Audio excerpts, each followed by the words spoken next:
आनंदपुर बनखंड शालपड़ा स्थित वन विभाग डाकबंगलार आज अपराह राज्य जंगल परिवेश मंत्री श्रीजुक्त गणेशराम सिंह खुंटिया पहुंची विभिन्न समस्या संपर्क में आनंदपुर बनखंड अधिकारी अभय कुमार दलई आलोचना करिसेंती। पूर्व घसीपुरा निर्वाचन मंडल बीजेपी नेता डॉ सोमनाथ राउत भेटी उपखंड स्तर में वन विभाग स्थायी कार्यालय प्लांटेशन द्वारा जंगल सृष्टि, घसीपुरा ब्लॉक बरांगठारे हरिण पार्क, हाटडी हाटगड़ इको टूरिस्ट स्पॉट निर्माण, हाथी और बाघ मानकर गणना और सुरक्षा गुड़िकर समस्या आलोचना करते।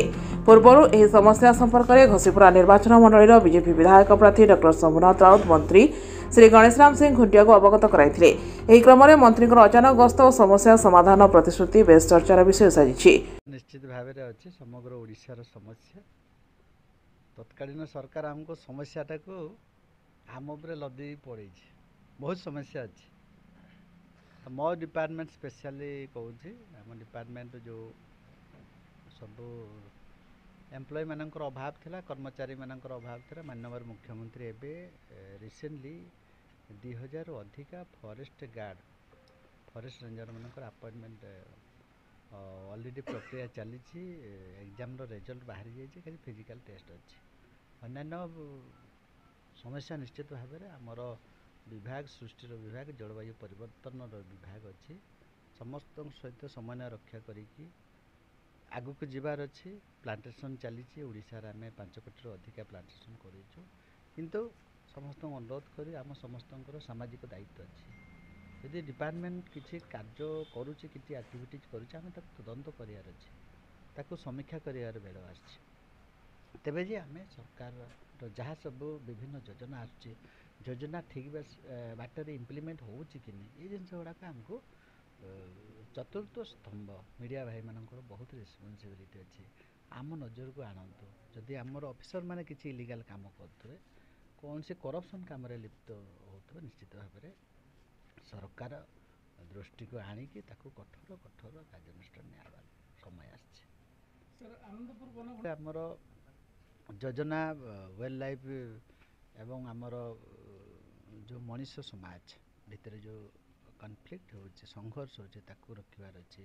विभिन्न जंतु सब क्षति कर कंपेनसेशन ठीक हिसाब से मिल पारना से जिनस आम ए डेभलप करुचु आप माध्यम केमती तुरंत डिस्पोजाल हो पार एवं विभिन्न प्रकार वाइल्ड लाइफ भितर सब पर्यटन स्थली सब अच्छी। इको टूरिज्म रे समग्र ओडिशा रे आमर सरकार ताको केमती डेभलप करिके अधिकार अधिक आम केमती रेवेन्यू कलेक्शन करिवार जो योजना रखिछन्ते। भारत सरकार मध्य इको टूरिज्म रे पर्याप्त पैसा रखिछन्ते। आम ओडिशा सरकार भी प्रत्येक कोर एरिया भितर वाइल्ड लाइफ भितर जो जो जो सब अच्छे आमर विजिबिलिटी ताको डेभलप करिके आमर राज्य सरकार जो रेवेन्यू से ऐड करियार अछि। आज गस्त कार्यक्रम में डॉ राउत समेत बीजेपी वरिष्ठ कार्यकर्ता उपस्थित रही अन्य संपर्क में आलोचना करथिले। जंगल और परिवेश सुरक्षा मंत्री श्रीजुक्त माननीय गणेशराम सिंह खुंटिया आज आमर आनंदपुर वाइल्ड लाइफ डिविजन आज परिदर्शन करिसेंती। सबुठ बड़ खुशीर कथा हला जे वर्तमान से विभिन्न अंचल सारा ओडिशार विभिन्न अंचल बुलिबा सहित जेहेतु एटा तांकर अंधी वे पड़ुची टूर रे से 2 दिन पूर्व घटगाँ जाइतिले। आज मध्य आसिक आमर आनंदपुर वाइल्ड लाइफ डिविजन मध्य भी से बुलीचंती। आमर जते एटी माने समस्या रही से समस्या संपर्क में आम तांक सहित आलोचना करचु।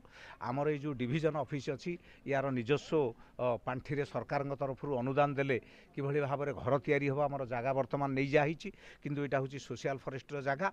ये वर्तमान सुधा आमर घर गवर्नमेंट अनुदान हेले एटी गोटे वाइल्ड लाइफ डिविजनटा गोटे बड़ धरणर हम। ता छड़ा आमर जो विभिन्न एटिकार समस्या रही जनसाधारण समस्या हो बा आमर नुआ प्लांटेशन विभिन्न एरिया रे जो प्लांटेशन हम मुख्यमंत्री व्यतीत प्रधानमंत्री जो समस्या रही प्रधानमंत्री जो आमर केंद्र द्वारा जो वर्तमान चली प्लांटेशन योजना चली माटीए गछटीए कार्यक्रम अच्छी। तापर आमर वाइल्ड लाइफ वर्तमान जो एनहांसमेंट हम जो डेवलपमेंट हम गोटे आइडियल वाइल्ड लाइफ हम से सब समस्त खबर समस्त समस्या आम आलोचना करूँ मान्यवर मंत्री आगामी दिन में से प्रतिश्रुति देते समस्त समस्या समाधान करने। केन्दुझर प्रभाती साहू का रिपोर्ट, जागृति लाइव मीडिया।